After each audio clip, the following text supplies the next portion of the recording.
Canucks close out 2025 with a 6-3 loss to the Philadelphia Flyers. We're breaking it down now on Rink Wide Vancouver.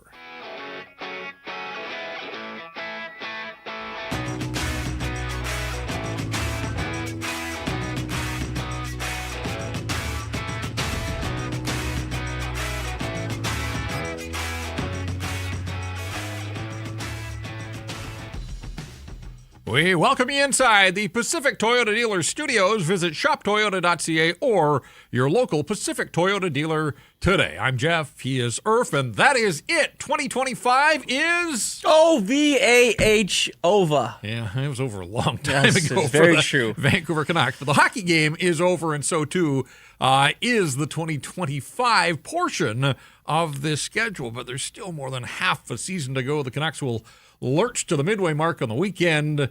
Off to a fine start against Philadelphia, but it's not a 10-minute gamer, if you may know that. Nope. It is a lot longer than that. In the opening 10 minutes in which the Canucks showed some hustle and some desire and you name it, it was there. And then it all just kind of slipped away, as this season is for this hockey club. 6-3 is the final score. Rick Tocchet sweeps the Canucks, both ends of the home and home, over the last week or so, with the Christmas break in between. So money on the board for the returning head coach. You got mixed reviews. It was a mixed reaction. The TV timeout midway through the first period, it was short. They basically just put Tocchet up on the Jumbotron and said, "Welcome back, Rick Tocchet," and some fans let him know about it, and others gave him a smattering of applause. Of course, not many buying tickets to see a head coach of any team, but it was one of the storylines, obviously, coming back, so you know that Rick Tocchet's feeling good. I'm not sure how Adam Foote's supposed to feel about this hockey club that he oversees. We'll hear, hopefully, from the head coach a little later on here as we work our way through a night, again, that started all right for the Vancouver Canucks, but their willingness to battle and compete and hustle, and I know it was back-to-back, but they should have been buoyed by the fact that they got a win out of Seattle last night. You saw the Kraken playing back-to-back, had 16 shots in the third period and 3 more in overtime, and the Vancouver Canucks kind of go quietly here into the night. A bunch of goals in the third period. It was a 3-1 hockey game after 40 minutes of play, and then the Canucks get an early one in the third, and you think some life, and maybe the most Canucks sequence of the season, or 26 seconds later, it was Bobby Brink converting on the 2-on-1, and at that point, at 4-2, sure didn't feel like there was a comeback in the offing.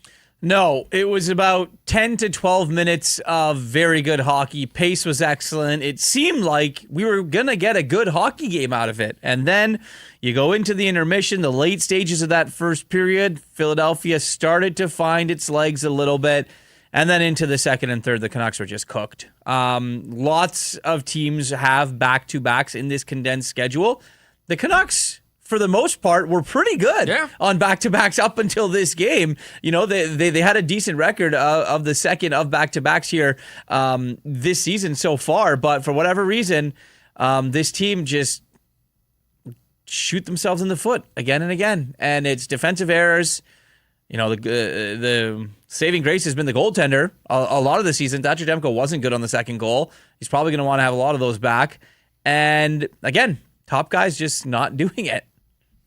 Yeah. That's just been the story since the beginning of 2025. They're just not very good. Yeah. I mean, that's the bottom line, and they've got a bunch of guys that are paid to do things that they're not doing. The Jake DeBrusk storyline, I actually thought Jake had some spirit. I think he responded to the healthy scratch, but the way his season's going, clanged one off the post there in the first period, had another sequence with Linus Karlsson in the second.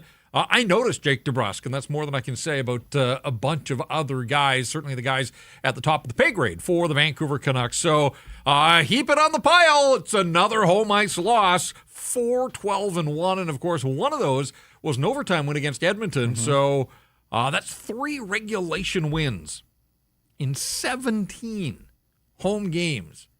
When you look at it that way, 3 regulation wins in 17 home games, 14 of the 17 visitors have left with some sort of parting gift out of Rogers Arena this year. Basically, hey, you want points? Come to Vancouver, giving them out like Halloween candy. Rink Wide brought to you in part by Bet365. Of course, we'll have Earth's line of the night a little later on. Already getting some super chats, and we will read them as they come through here. Again, we love your contributions, your feedback, your thoughts, your questions, concerns, you name it. Help us close out 2025 with the Super Chat. Our Super Chat charity partner is the BC Mental Health Foundation, changing the face of mental health and addiction by supporting breakthroughs in care, public understanding, research, and knowledge exchange. Free PD with a Super Chat says, franchise is cooked. Cooked in capital letters. We create quitters, not winners. Some questionable lineup decisions by the head coach. We'll talk more about that as we go. Thomas D says, can 2026 bring us many more losses? And I think there are a lot of people that, say, you're this close to the bottom. Absolutely. Let the bottom fall right out on this organization this season. Chicago got a single point in a shootout loss to the Islanders. So the Canucks have company with the Blackhawks, and they are both ahead of just one team in the National Hockey League in points, and that is the Winnipeg Jets are now dead last in the standings, which is bizarre. They've got their own issues. We're not going to worry too much about the Jets here, but the Vancouver Canucks, who don't play now until the new year, they are tied for 30th, essentially tied for 30th, 31st. With the Chicago Blackhawks. Spatzilli, as usual, coming with a super chat, and we thank him, or her, I don't know. We thank Spatzilli for the constant contributions. Rink Wide clap up one step closer to the new era. Yeah, whenever that new era is going to begin. Of course, they turn the page with the Quinn Hughes deal. They get the 4 straight wins. It kind of looked and felt different. It doesn't look or feel any different now. And as you said, it's not on the new guys. It's on a lot of the guys that have been here for a long time, and you wonder if they're all going to stick around. Will the Canucks look to move some of them out? Another tough go for Brock Besser. Feel like piling on a little bit, but come on. Jake DeBrusk gets the healthy scratch treatment. That's a message not just to DeBrusk, but to all the veterans that are underperforming. And it was just a really quiet night. Not a single shot on goal for number 6. It's been tough to watch. You and I just talked about it. Is what, 1 goal in 21 games now? That for a guy that scored 40. That's a quarter of the season. Yeah, that is not good enough for Brock Besser, and it just doesn't look like it's going to improve. You want to see signs of anything. A shot, a hit along the boards, a great pass, a breakout pass, some sort of defensive effort. We're not seeing any of it from Brock right now. And like you just mentioned, that healthy scratch should have been a wake-up call to absolutely everybody that nobody is off limits here. I think Adam Foote did take the easy way out on who he did decide to healthy scratch. But if you're going to do this by performance base, and if Jake DeBrusk was scratched based on his performance, then Brock Besser definitely should be sitting in the press box and watching popcorn one of these games. Eating popcorn. Yeah, and as this team made this trade and brought in pieces that have some speed and some quickness, now that surrounds Brock Besser, his foot speed looks even slower. Right now, he looks lost out there, and it's tough to watch. We've watched this guy have a ton of success, score a bunch of goals for the Vancouver Canucks, and it is not there right now. None in his last 14 games, and as you mentioned, 1 in the last 21. So, playing with Elias Pettersson the last couple of games, there's just nothing there between those two. It's hard to even sort of wrap your head around the fact that they were 2/3 of one of the best lines in hockey not that long ago. And, of course, JT's not here anymore. He was a huge component part of the Lotto line. But, it's tough. And, again, this isn't piling on Brock Besser. It's just that I'm with you. If it can happen to Jake DeBrusk, you have to think that Brock's running out of chances before his number is called, and he's going to be the guy on the outside looking in. Casey Shuffle with a super chat. Again, thank you for the contribution. I'm all for tanking, but this top 6 is unacceptable. And, we can sit here and talk about Brock, and it's not happening for him, but, after a night after scoring a nice goal in Seattle, it was a quiet night for 40. There just wasn't much happening there. Connor Garland, who fought for this team and dragged them into the fight last night, I thought he had a quiet night. On and on it goes, and, those are supposed to be the best players. When David Kampf and Drew O'Connor are the guys that are driving the bus, it kind of tells you. The result, I think, is fairly predictable, and that's not a knock on Drew O'Connor, who's the second leading goal scorer on the Vancouver Canucks, the second guy to double digits. Like, I don't want to be, that's not a slight on Drew O'Connor. Drew O'Connor's supposed to be a support guy on this team, a sort of complimentary piece and a secondary scorer. Right now, he's one of the guys that they're counting on, they're leaning on, and that's just wrong for a whole bunch of reasons. So we're going to have this conversation way later down the road for sure, but Gavin McKenna, Ivar Stenberg, Keaton Verhoff, like 1, 2, and 3. Do you want, as a fan, looking at what you have right now for the two forwards in that top 6, do you want to surround those two players, franchise-changing players, with what you currently have right now? The guy, like, you just have to look at the effort. You have to look at the give-a-shit meter sometimes. Yeah, they're out of it. You're still professional athletes, and your team was nowhere to be found for 40 minutes in this hockey game. Yep. And again, this is a team that, they didn't get buried early. Like, they had success and had a 1-0 lead. The shots were 10-0. 10-0 at the midway mark of the first period. Like, Rick Tocchet's probably blowing a gasket.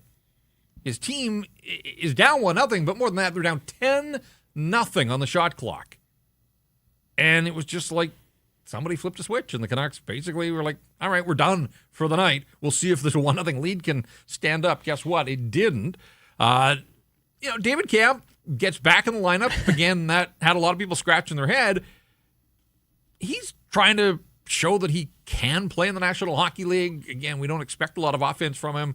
When he gets his opportunities, if he scores, good for him. And a nice play. Actually, the goal, Drew O'Connor makes a nice play in behind the net. Camp kind of finds that quiet spot, and he's able to sneak in there and tuck it in. Opens the scoring at 3:44 of the first period. It's 1-0 Canucks. Again, they get the start that they're looking for on back-to-back nights coming back home.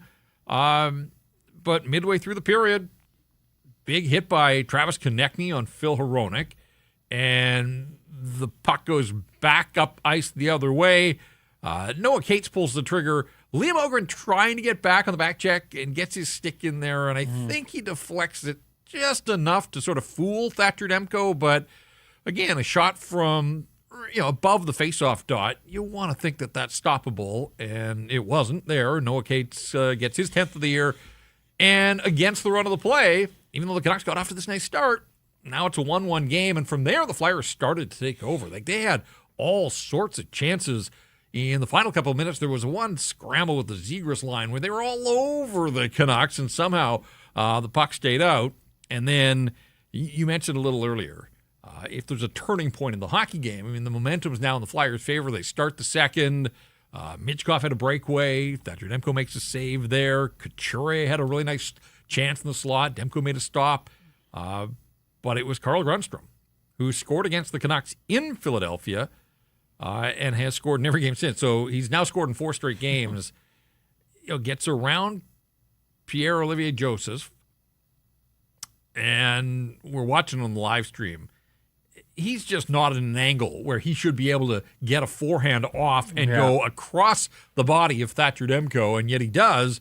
Tucks it upstairs, 7th goal of the season, and where the Canucks had this great start, now it's a thing of the past, and they're trailing yet again and playing uphill, and it remained 2-1 for most of the period until Travis Konechny gets his own rebound and is able to scoop it past Thatcher Demko. And so 3.5 minutes into the period, 3.5 minutes to go in the period, and the Flyers take it from a 1-0 deficit to a 3-1 lead, and it kind of felt like it was going to be money in the bank. But I just go back to that 2-1 goal.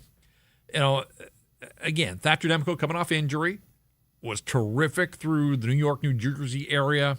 Looked like he was back on his game, but all of a sudden, this is 3 straight losses, all in regulation time for Thatcher Demko. It's the other guy, it's Kevin Lankinen, that is delivering the victories here for the Vancouver Canucks. And we didn't think Demko was particularly good against San Jose the other night. And I don't think that this was a banner performance for Demko again here this evening. So, this idea that, the Canucks tank is going to be in trouble because Thatcher Demko is going to prevent the bottom from falling out, all of a sudden, it's the other guy that's actually making more stops and delivering these victories for the Vancouver Canucks. Thatcher Demko hasn't looked terribly good in his couple of starts here since Christmas. Yeah, and he doesn't get any run support either. I mean, when the team doesn't play good in front of you and you're the last line of defense, and if you're not on your A game every single night, and you have to be every single night, that's when things are going to start to get away from you a little bit. And that's kind of what we're seeing here right now. The defense isn't good enough. The forwards aren't good enough. And we can wax on poetically about it night in and night out. This team just isn't built good enough. But I want to go back with you a little bit, maybe before the 3 stars or a little bit later, as to the lineup decisions in this game and kind of the way that went. No, we'll definitely hit on that without question. Let's get to the 3 stars. 3 stars on Rink Wide. They're always brought to you by Greta Bar YVR, and we're excited to announce that we're taking this very show on the road January 10th. It's a Canucks Army watch party, followed by a live Rink Wide Vancouver with this Vancouver Hockey Club in Toronto. So regardless where they are in the standings, it's Toronto. It's a Saturday night. Should be a lot of fun. And we'd love to see you down there, be a part of our live on location audience. You can watch the game, stick around for Rink Wide, see the magic that goes into putting this show together. Of course, Greta's going to have all of its game day food and drink specials. The arcade games are there too. Jan 10th, Vancouver at Toronto, Canucks Army Watch Party, and Rink Wide live on location. You can text Greta at 604-256-4022 to reserve your table. Greta Bar, the place to be, 50 West Cordova. Greta Bar. Let the games begin. 3 stars as selected by the Sportsnet TV crew. Dan Vladar, Matvey Michkov, and Drew O'Connor. We're going slightly different here on Rink Wide, but 2 Flyers and 1 Canuck. I'm going with Michkov. He had the 2 assists. They were both primary helpers. Beautiful setup to Bobby Brink on what turned out to be the 4-2 goal, and that was that one 26 seconds after O'Connor, so it was a big goal. Turns out to be the game winner, actually. And Michkov had a pair of breakaways. I thought he was really good. I didn't notice him a lot in the game in Philly against the Canucks, but I thought he had it going on. There's Noah Cates with a goal and an assist, so he's up to double digits for the Philadelphia Flyers, and he got the goal that got their party started in this hockey game. And let's give Drew O'Connor his love. He's up to double digits. He's now second. Drew O'Connor is second on the Vancouver Canucks in goal scoring. He matches his goal scoring output of a year ago in 84 games. Remember, with the trade, he played 84 games for the Vancouver Canucks and Pittsburgh Penguins last year. So here, before we even flip the calendar, he's already at double digits, and he has had a nice season. His goal, the side of the net, puck kind of found him in this one. Didn't really use his size or his speed. He used his size and was able to get a stick on it. And you thought, okay, if there is a comeback in the offing, a minute and 8 seconds into the third, could be a big goal. Wasn't a big goal. But Drew O'Connor, among the best of the Canucks. And that line, certainly, with Camp. And if there's an honorable mention, I think it has to go to Kiefer Sherwood. Again, this team in the toilet all season long, on a night where nothing's really happening for the Vancouver Canucks. It's back-to-back. We talk about where was the effort of some guys. Look at the stat line for Kiefer Sherwood. Okay. 16 minutes and 54 seconds. 5 shots on goal, 9 attempts, 10 hits. And he was angry out there near the end of the game. Yeah. So enough of the back-to-back, and it's tiring and compressed. This guy just brings it on a nightly basis. How soon? I mean, you leaned over to me and I was like, how soon is he just going to say, F this? Get me out of here. Pull the trigger on this trade. It's got to suck to have that hanging over him at all times. He's going. We know that. And I know the Canucks want to make sure they get their price. And there's not a race to move him. But how long is Kiefer Sherwood going to continue to show up and deliver 10 hits and 5 shots on goal and play like it matters and he cares? I suppose he's playing for a new contract, so he only knows one way to play, but I think it's a fair question. Or how much longer is he going to continue to absolutely bring it for this team that he knows is going to get rid of him, and this team that's headed absolutely nowhere? If a quarter of the roster played as well as Kiefer Sherwood night in and night out and had that effort that Kiefer Sherwood plays with night in and night out, maybe they might be in a better position here, Jeff. But you're right. You look at a guy like Kiefer Sherwood and you look at what he has had to hear and endure over the last month, right? More than that now, after Jim Rutherford saying that they're open for business and it's basically going to be Sherwood. Everybody knows that. It is going to be him.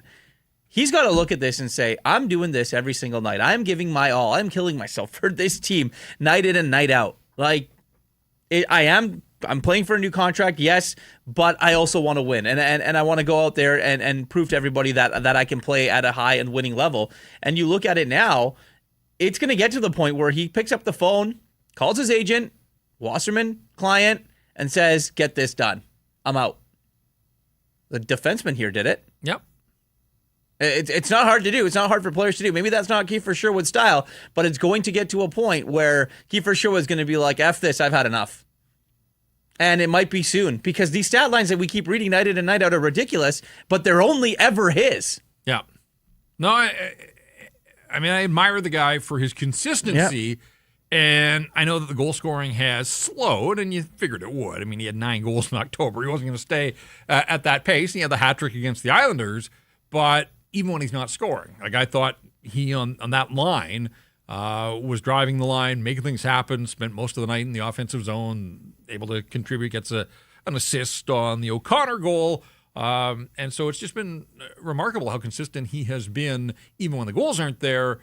He should be the kind of player that a bunch of teams do want in on. And I hope for his sake that he winds up in a good spot and that this happens sooner rather than later. So honorable mention to Kiefer Sherwood, but those were the 3 stars here on Rink Wide. They were brought to you by Greta Bar YVR. Super chat from Free Petey.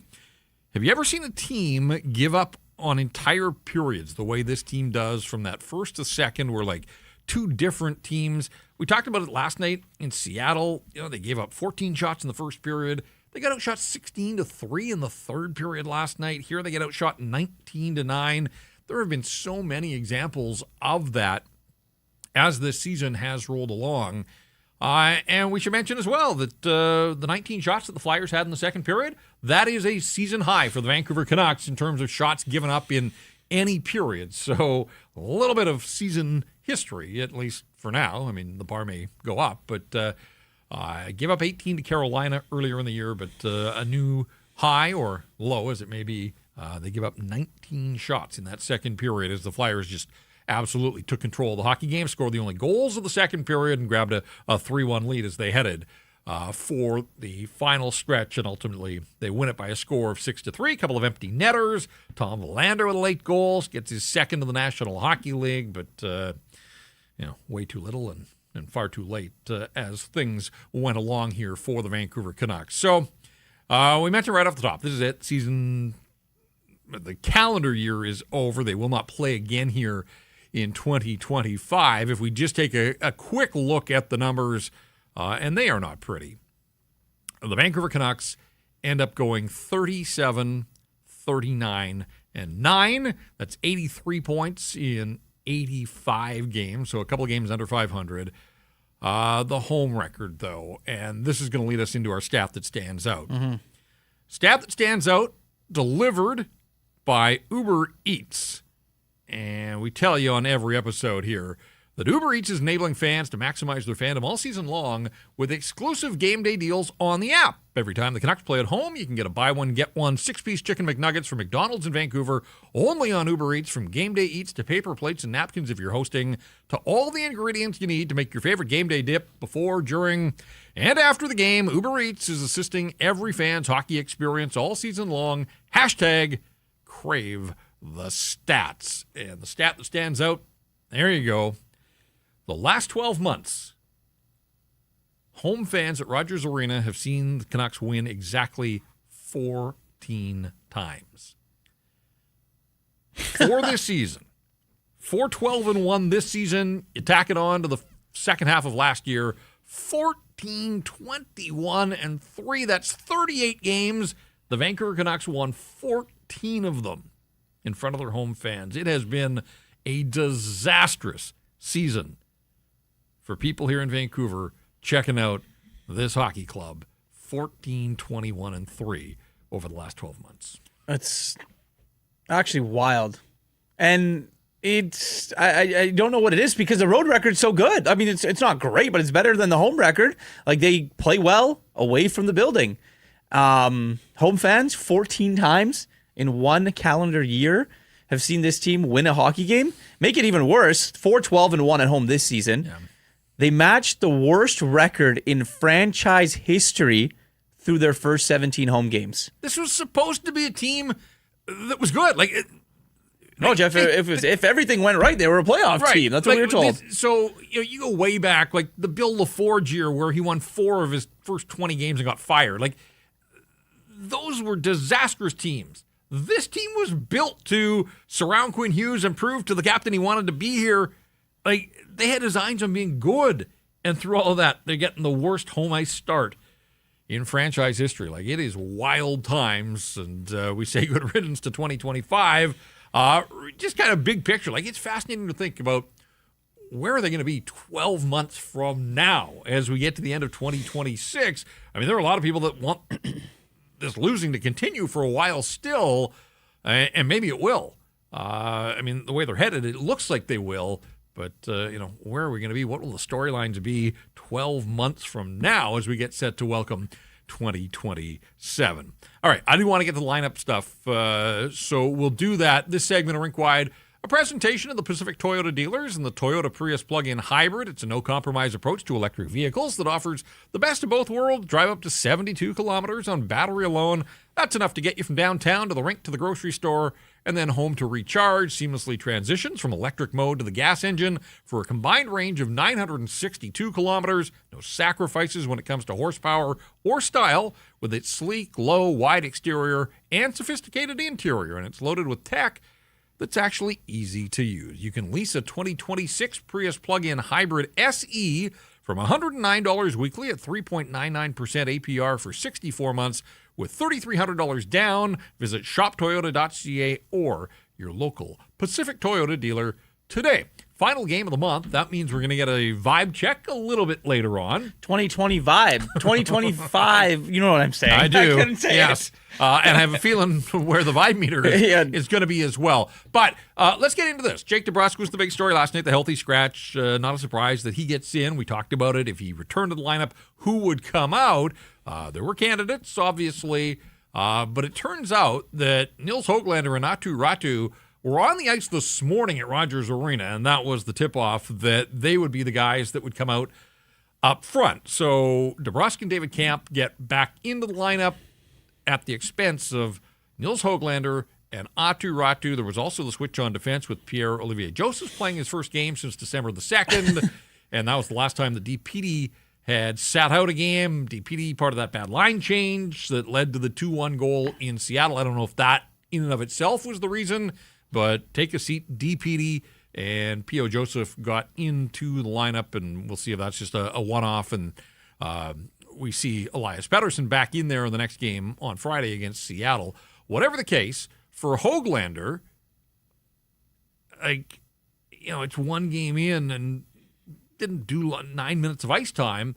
But how's a guy who missed the first 2 months of the season supposed to get any traction and get up and running if they're going to do this to him? Give him the yo-yo treatment. He's missed 4 of the last 5 games now. And for Aatu Räty, 4 of the last 6. And we remarked on last night's programming overtime. High leverage face-off. Elias Pettersson out there to take it. No, he gets waved off by Räty. Says, this is my domain. Comes in, wins the face-off for them in overtime.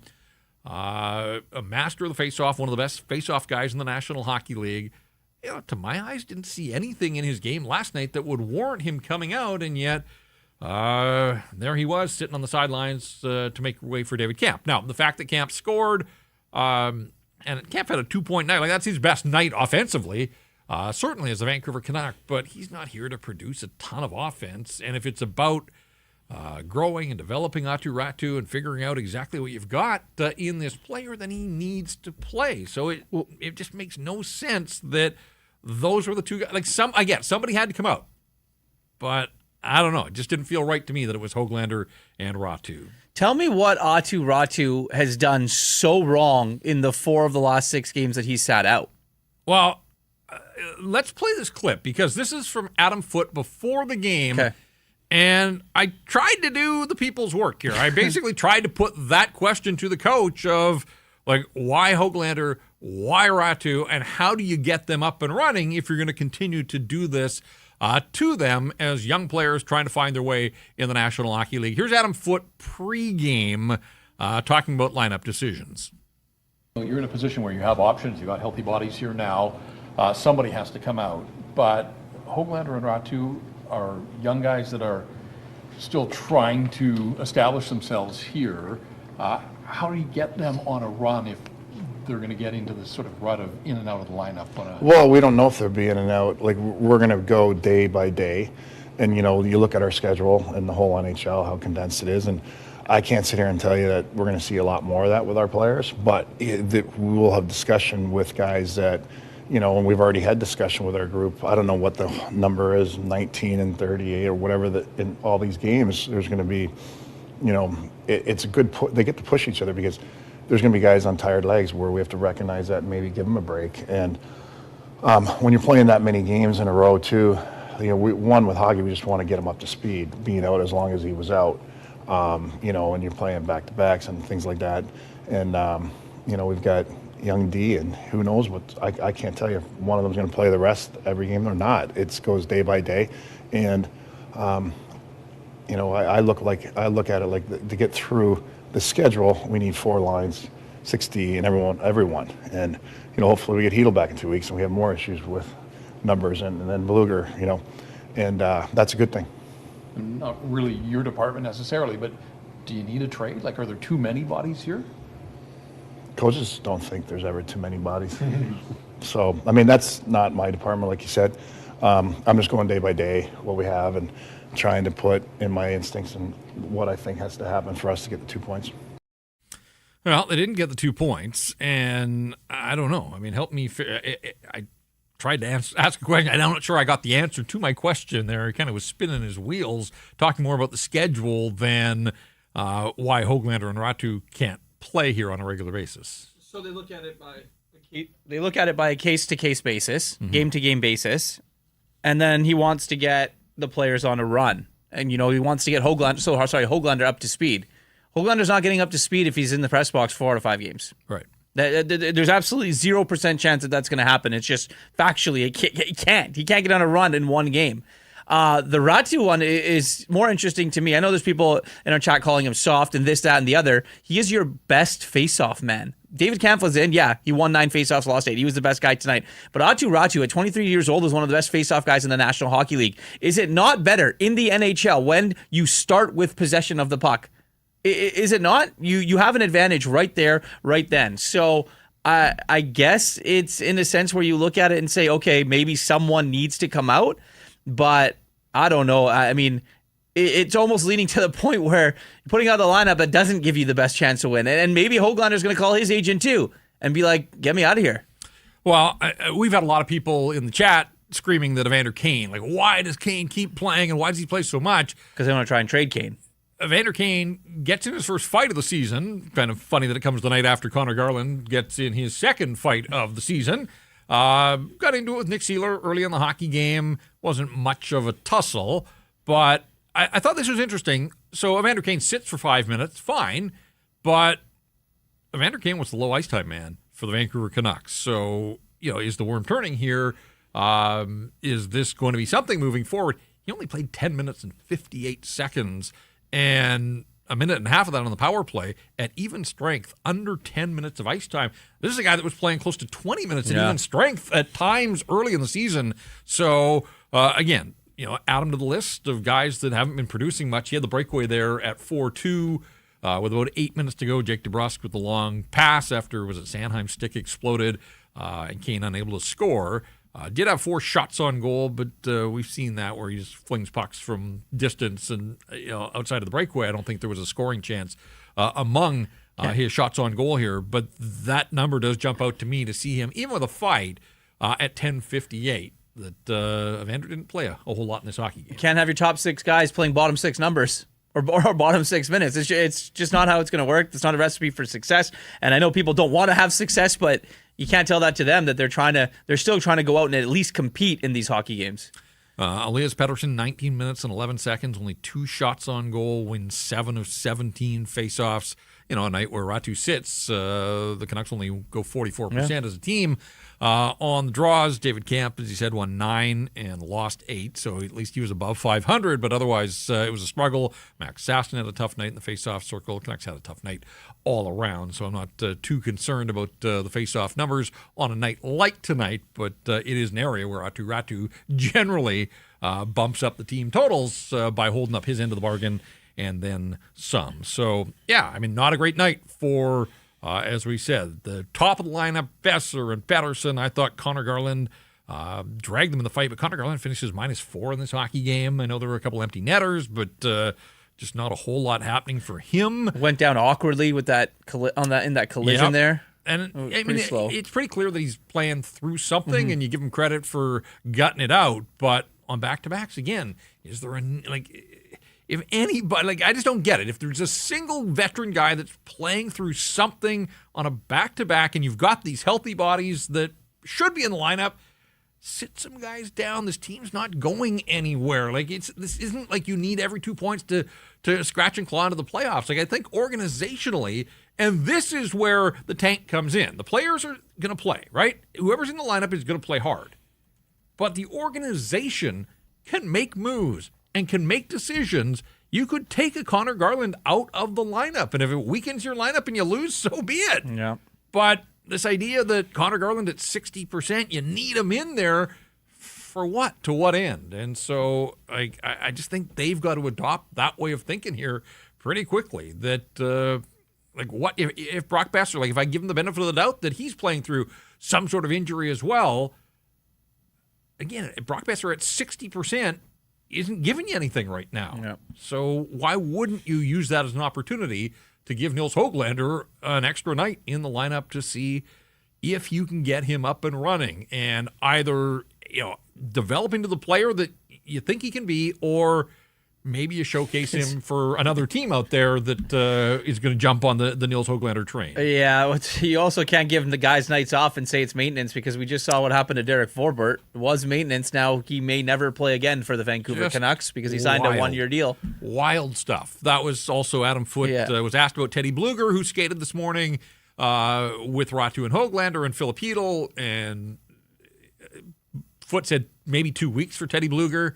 That's been bizarre, the way that whole thing has sort of taken on a life of its own, but really pales in comparison to Derek Forbort, who played the first 2 games of the season. And then the next practice was unavailable, and we were told it was a maintenance day, and it's the last anybody has seen of Derek Forbort aside from a season ticket members' night at the rink just before Christmas. Yeah. I think I saw him in the gym one day, but now Adam Foote saying maybe not. We may not see him again this season, and if we don't see him again this season, then probably never see him again in a Canucks uniform because, as you said, his contract is up. Yep. And so, yeah, absolutely bizarre the way the season has gone. And you just hope for Derek Forbort that he can get completely healthy and that the career isn't in jeopardy. But he's a 33-year-old, and if you're going to miss an entire season, it'd be tough to go into the free agent market and find a team that's willing to commit to you. So, yeah, it's going to be interesting to see where it goes. Full team day off for the Vancouver Canucks after back-to-backs. That's not a surprise.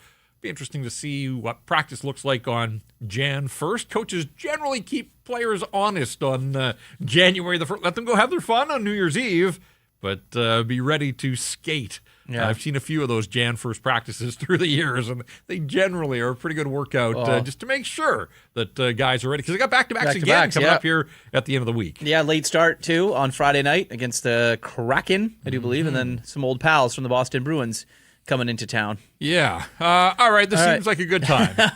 It seems like a good time. If you've been with us all season long, you know that this is something we incorporated, that the final game that IRF is working each month, we thought we would check in. Now, this was supposed to sort of be a check-in on Quinn Hughes and where he was at. This has Quinn Hughes in it. Don't worry. Fair enough. But now that he's not here, we'll continue to do it. And it's just a general sort of gauge of where IRF feels the Vancouver Canucks are, where the vibe around the Vancouver Canucks is at the moment at the end of each month. So it's time to take a check of the vibe meter. Well, buckle up. Let me start with this. 2025 has been a year to forget for this team. Cold Friday night on January 31st, Jeff, with Jim Rutherford and Patrick Alvin traded JT Miller to the New York Rangers. It was the end of the drama. It was the end of all the locker room issues. It was about to change the culture of this team. Oh, really? Or so we thought. 3 months later, the head coach left because he had an opportunity where he thought was going to be better for him. He knew what was coming. He saw exactly what was about to happen, and there were many more questions than answers surrounding this team heading into the offseason. The only silver lining, you and I worked it. Abbotsford winning the Calder Cup. And then, you know what? They drafted Braden Coots. Good story. He will be a good player for this team. The offseason had his fair share of storylines. What were they going to do? Who were the free agents they were going to acquire? And, oh, yeah, that number 2 center that they so desperately needed after the departure of JT Miller, where the hell is that going to come from? In came Brock Besser for 7 years, Connor Garland for 6, Thatcher Demko for 3. Evander Kane acquired via trade. But let's give the young guys a chance. And if all goes according to plan, they're going to be a playoff team. So we were led to believe. 2025-2016 and started disastrous. Injuries decimated this team. And the guys that were healthy weren't contributing, except for Kiefer Sherwood. Got so bad that Jim Rutherford sent out a memo to the league saying they were open to business to trade some of their vets in a plan to get younger and better. It got even worse. That president, his captain, the franchise's all-time leader in points by a defenseman, wanted out. Body language was there. Dealings with the media were signed. He wasn't happy. He wasn't never going to sign long-term. And whether that's on him or management, we may never know. But what we do know is the plan that they had the last 2 summers to make Quinn Hughes happy, well, it didn't work. So, Jeff, on a cold Friday night in December, much like it was 11 months before, Quinn Hughes was traded to the Minnesota Wild. In comes Steve Beam, Marco Rossi, Liam Ogren, and a first-round pick. What a haul. They got younger, but time will tell how much better they'll be if that's possible. So as I sit here and you and I do this show on December 30th, after the Canucks played their last game of the calendar year in the 2025 year, vibes are low, man. Jake, give it to me. Vibes are real low. Just at a 2 right now. Oh. They are near the bottom and have been at the bottom of the league league standings for quite some time now. So let's see what 2026 has to offer. Let's hope for a trade, acquire some assets, and maybe the hockey gods will be on that Canucks side for a franchise-changing player in the draft after they lost theirs. So let's turn the page to 2026. Maybe we'll have some better days ahead. Yeah, vibe meter at 2. And I think you nailed it. Wow. I started writing it and I just was like, oh man, I can't stop right now. It is crazy. And I said this I was with you and Sakaris earlier in the day. I was on Convo too. This is all still part of the same calendar year in which JT Miller was traded. It feels like a lifetime ago. And you pointed out it was the end of January. It hasn't even been a full year. And JT's gone, Quinn is gone, all hope is gone for this season.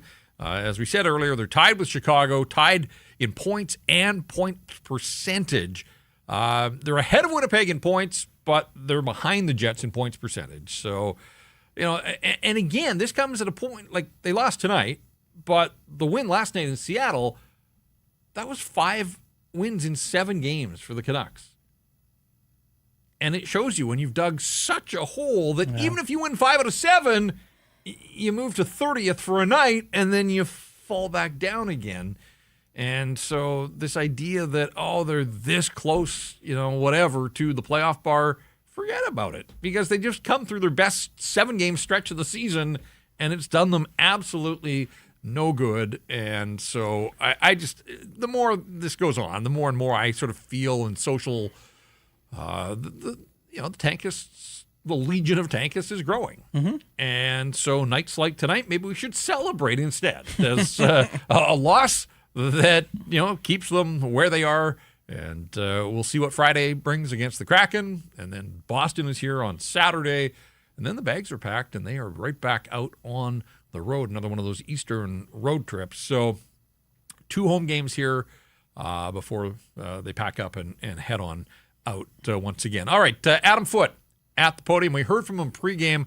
Let's hear from him postgame and his thoughts on a 6-3 loss to the Flyers that started reasonably well, but boy, did it fade in a hurry. Here's the head coach at Rogers Arena. Well, Adam, your group had a pretty strong start in the first period tonight. Things seemed to kind of turn in the second period. Where did things change, do you think? Yeah, I think once they got that I don't know, we're up 10 shots to nothing there for the first 12 minutes. Once they got that goal hit off, we got to be better on our clears in the neutral zone. We had a high flip there, but it was unlucky. The shot hit off one of our players' stick, caught them on the short side. Not much you can do with that. And then we got caught on a long shift in the second. Another neutral zone play where our D couldn't close because they were fatigued on that one. And, it seemed like once they got that goal, we were a little bit off our game for a while. It took us a little bit too long to gather ourselves, where we completely controlled them early in the game. And then, once we kept pushing back, then, we let a 2-on-1 go. It was I think it was Marco got hit, pushed from behind, ended up being a 2-on-1, and we climbed back again, and we missed coverage at our net on one of them. So, we can't do that. We got to make sure that we're a little bit more disciplined when things go a little bit shaky. We got to make sure we're solid on our clears and keep finishing those plays. What did you think of the two guys that sat out last night but came back in tonight in DeBrusque and Camp? Jake was flying, especially early. I think he hit the bar on one. He was going. Camp played how Camp can play. Like he helped that line, and they were a good line tonight. They were forechecking hard. They were matched up against a tough line as well. I liked his game, and they brought us a lot of. You saw the forecheck. They were in on all three goals. It was nice to see him play with that urgency. What's it like to coach against Rick's team? Well, I mean, you guys don't know me. Like for a long time, it's more for me. I just worry about my team, but I know things he does, and he knows things I do. He's a great coach, and he's got them. They were out of it for a long period. They stuck with it. They cycled us. They got us caught in the second period with.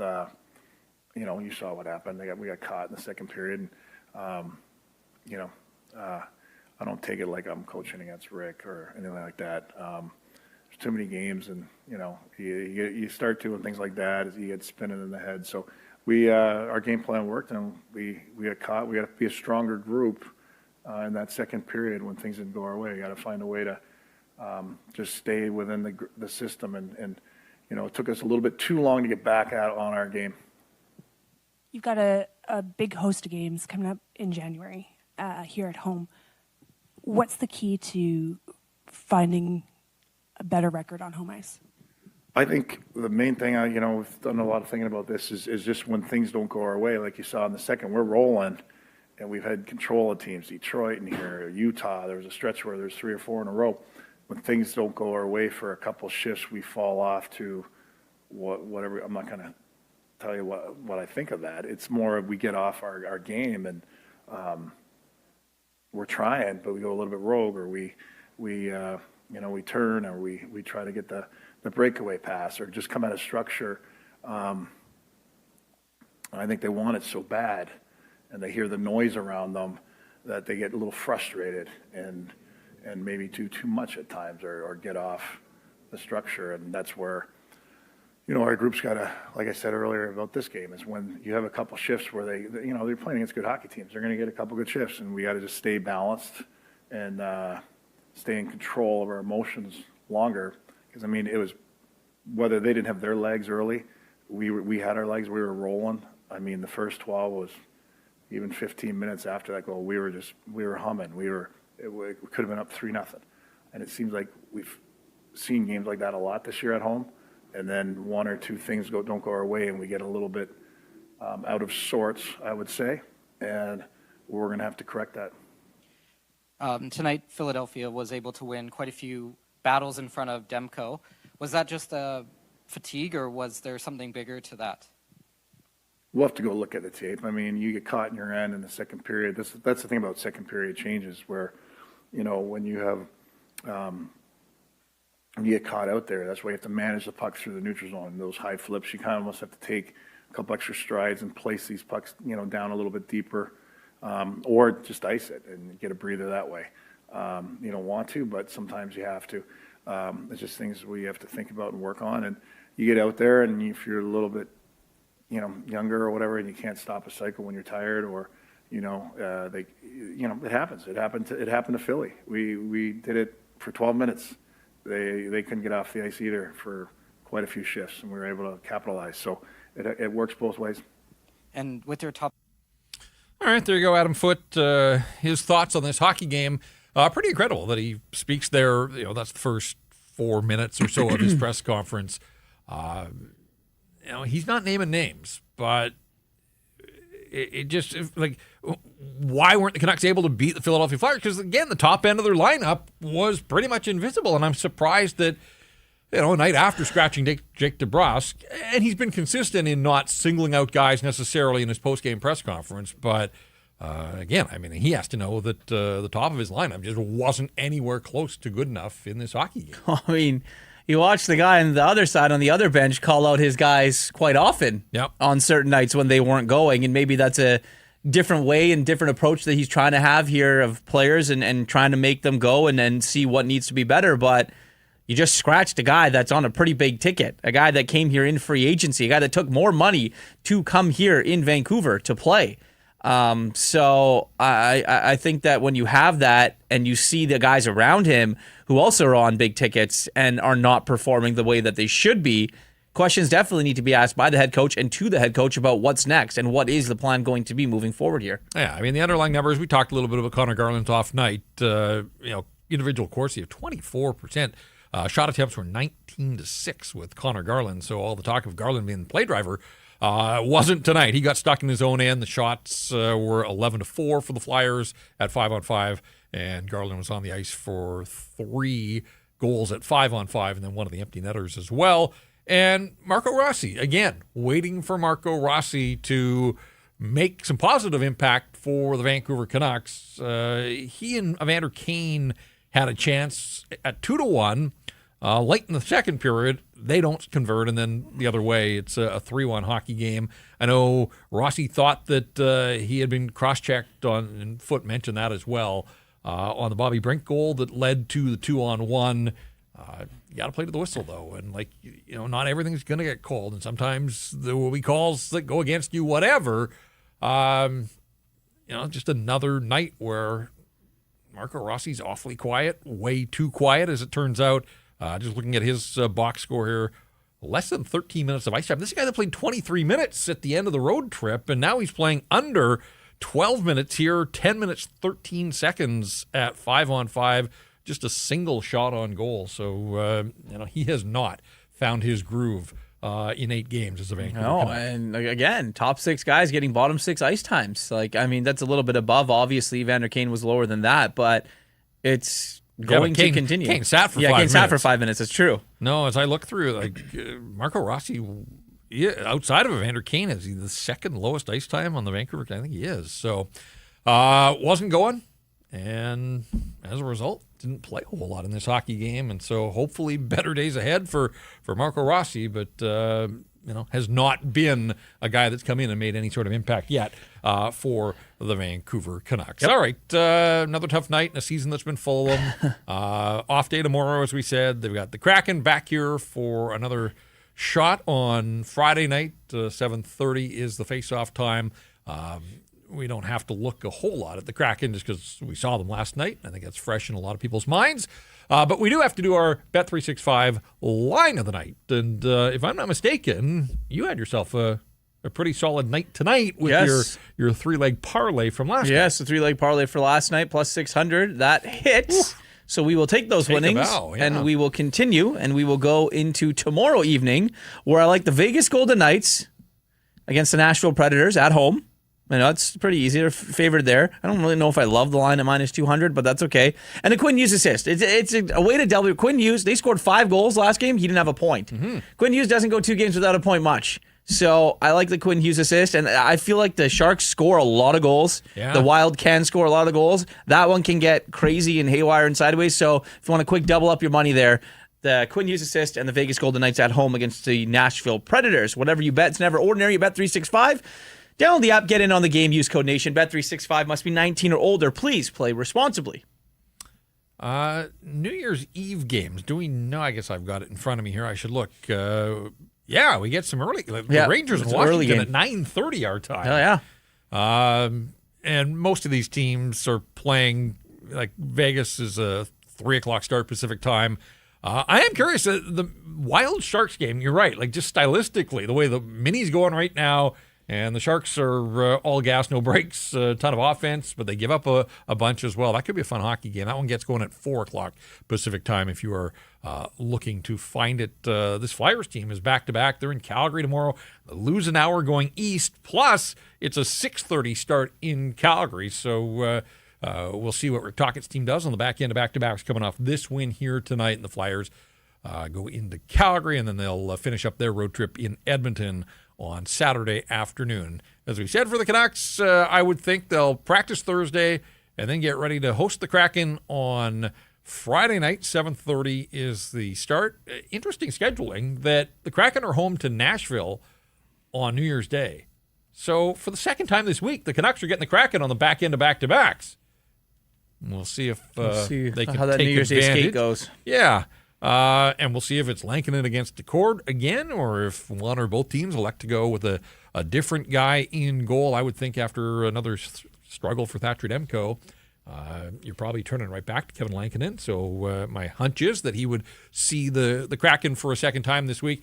Interesting to note, the Kraken are 8-7-3 at home. They're 8-7-4 on the road. So they are the same boring team home and away, and the record is almost identical. I thought it was interesting, too. We didn't touch on this last night, but Kevin Lankinen, with all his shootout success, Kraken are 0-4 now in shootouts. So they don't have it going on.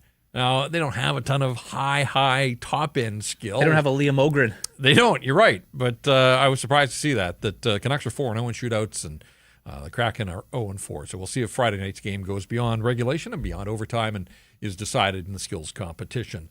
I would say disappointing way to close out the season, but I think we're all sort of conditioned to this now that it's just, more heaping on a big old pile that continues to grow by the game for the Vancouver Canucks.